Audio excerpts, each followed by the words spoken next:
Yokozuna is going to interfere in the match with you and Lex Luger in the UK, and it's going to set you up to work with him for the remainder of the European tour. And you're putting him over by DQ all the way through.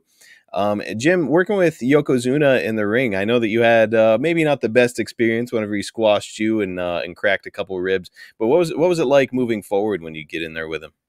Good. I got along real good with Yoko. Yoko and I were friends. Yeah. And I knew, yeah. And that's why it's always better. Because now, if Matt Bourne had hurt me like that, then there would be retaliation. Yeah. You know, Yoko, hey, he missed. You know, I tell the story where they said no juice, and me and Teddy got in the ring and boom, I hit Ted in the nose. And he's like, I'm like, sorry, brother. You know, he realized it was an accident. I realized Yoko, he didn't do it intentionally. He just, we're on television. If you're going to miss, that's the place to miss, man. We're a jam-packed house. People talk about it to this day. Many kids come up and went and cried with their grandma, God bless them, after seeing that happen, me getting hurt like that, which is humbling. People say that to me, buddy. I can't tell you how it is. Folks come up and get teary-eyed talking to me. It's a very humbling experience to get out there and meet the fans. And they say, well, thank you. And I'm like, no, thank you. Look at the life you folks have given me and my family. And if it wasn't for the fans, that's why I can't stand the guys sit there to sign an autograph. Here you go. Here you go. You know, Yeah, don't hey, even how's look up. your day go? Who's your favorite wrestler? You know, just have a little interaction with the folks. Man, it's the whole other thought process that I do think is missing from a lot of wrestlers today, especially the young guys.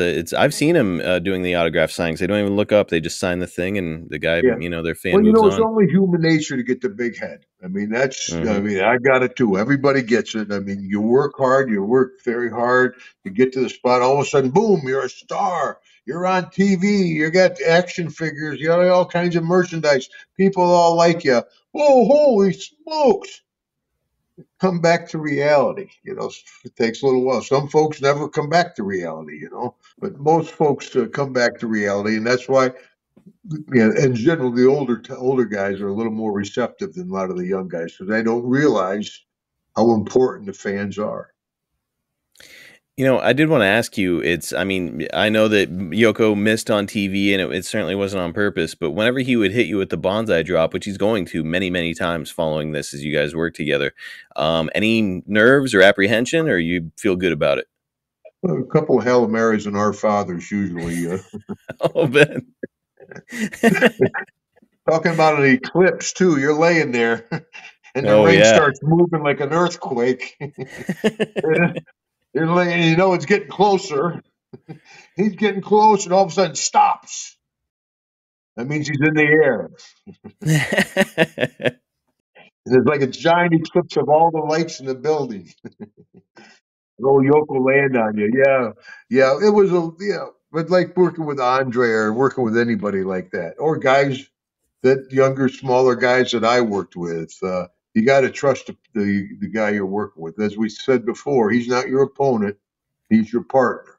And Yoko worked hard to take care of me and not hurt me, especially because I was already injured a little bit and it wouldn't take much to hurt me bad.